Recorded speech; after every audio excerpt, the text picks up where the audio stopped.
In the 30 years following the passing of its guardian, the Baha'i faith witnessed rapid growth and the development of the unique institutions comprising the World Administrative Center.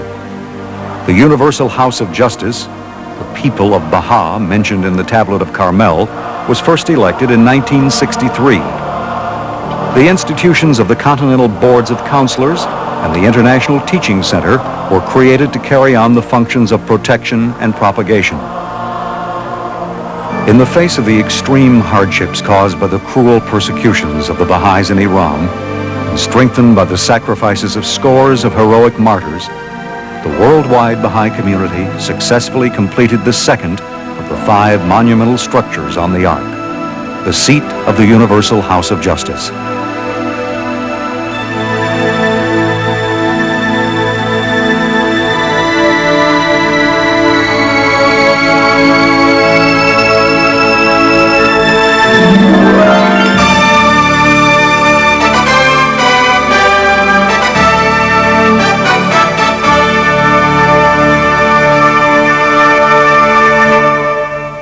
The main building of the whole Ark, of course, is the central body of our Baha'i faith, the seat of the Universal House of Justice.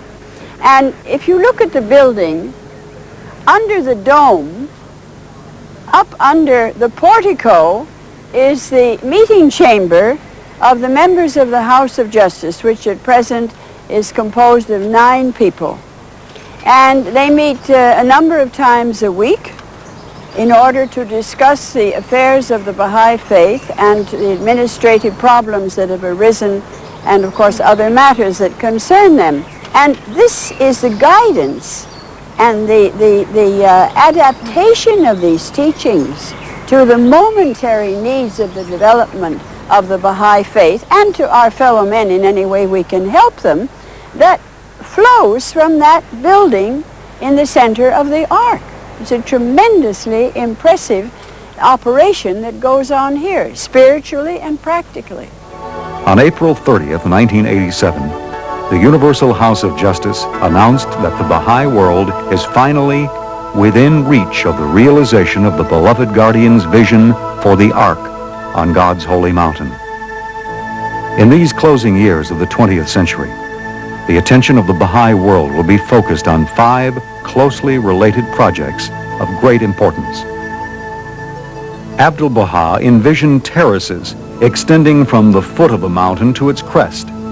These 19 monumental terraces were often referred to by the Guardian, who completed in preliminary form the 9 terraces constituting the approach to the shrine from the foot of the mountain. The International Teaching Center will serve as the seat of that institution invested with the twin functions of the protection and propagation of the faith.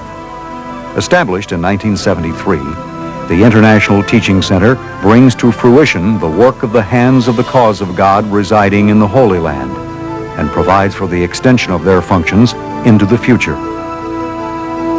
The Center for the Study of the Sacred Texts, the seat of an institution of Baha'i scholars, will develop out of the present research department at the World Center, assisting the Universal House of Justice in consulting the sacred writings, coordinating translations, and preparing commentaries on the authoritative texts of the faith.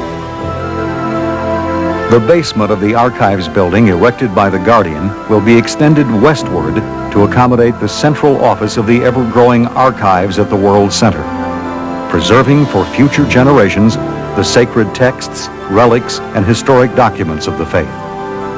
Original tablets of the Bab, Baha'u'llah, Abdu'l-Baha, letters of Shoghi Effendi, the records of the Universal House of Justice, the International Baha'i Library, central depository of all literature published on the faith. It is an essential source of information for the institutions of the World Center on all subjects relating to the faith itself and to the conditions of humanity in general. In future decades, this library will serve as an active center for knowledge in all fields, becoming the kernel of great institutions of scientific investigation and discovery.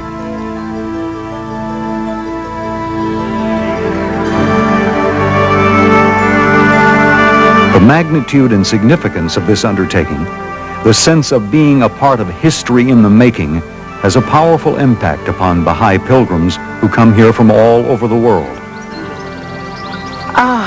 I can't explain how I feel, because you see, for me it's like a dream, you know, it's just like, it's not really me here. I just can't believe it. It's like I'm still reading the books, you know, when I read the story of the Bab, Abdul Baha. And to imagine really I'm here, I can't put it into words. It was, you know, it was just unbelievable, you know, it was within the reach of our understanding. It's wonderful.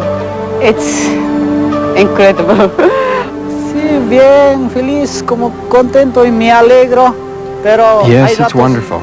But at times, I feel like crying, thinking of all the suffering of Shoghi Effendi.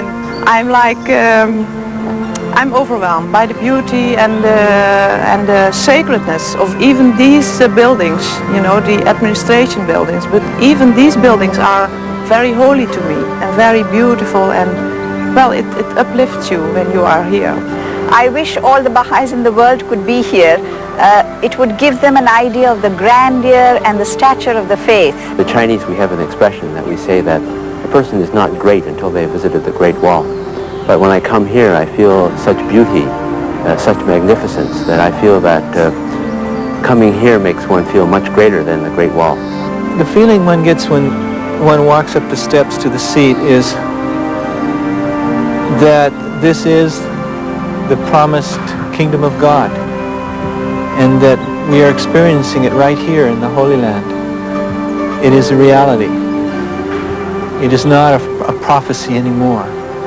It's here and now. And to be a Baha'i experiencing this is just wonderful.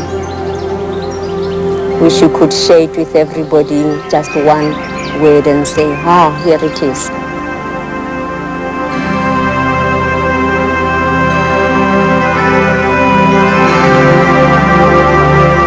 In designing the remaining buildings of the Ark, architect Hossein Amonat is scrupulously faithful to the architectural patterns established by Shoghi Effendi.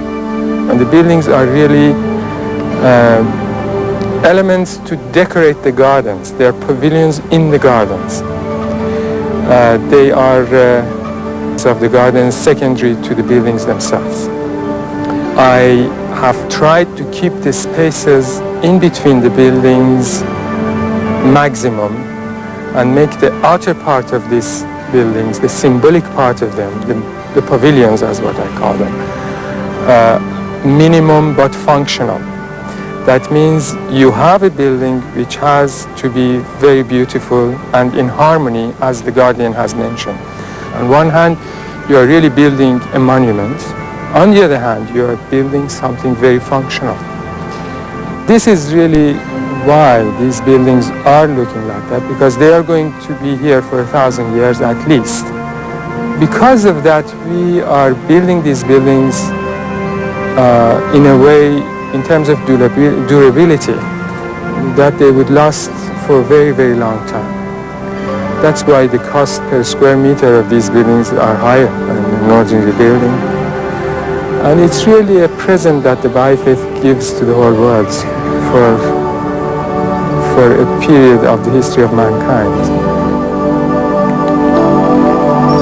For the preliminary design of the terraces to the Shrine of the Bab, architect Farabor Sahba was inspired by Shoghi Effendi's description of the shrine as the center of 9 concentric circles encompassing the entire planet. The gardens that we have here can crystallize that idea, this Dawa'ir Tis'iyya Sutiyya, as he explained in Persian, that we get the feeling from writings that I have gone through, that this Shrine of the Bab is really a center, and from this there are spiritual waves that goes out. I really felt that we have to do something that when people are walking through it, they feel they're going to the holy presence of the Bab and to the center, to the heart of the world. We designed something which is really like flow of a stream of water on the mountain. it comes from the top of the mountain to the bottom, and it invites you from when you are going up or when you are coming down to the shrine. Everything is directing you toward all the lines of landscape. They are directing you toward the center of this 9 concentric circles, which is Shrine of the Bab.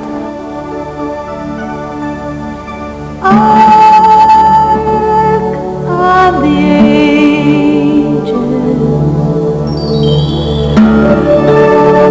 glistening jewel, mankind is waiting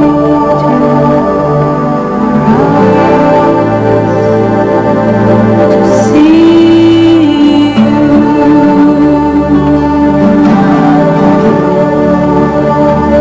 It's a joint enterprise, and the littlest and the biggest can have a part in it, and the part is something that is service to the whole of mankind, people, every country, everywhere in the world.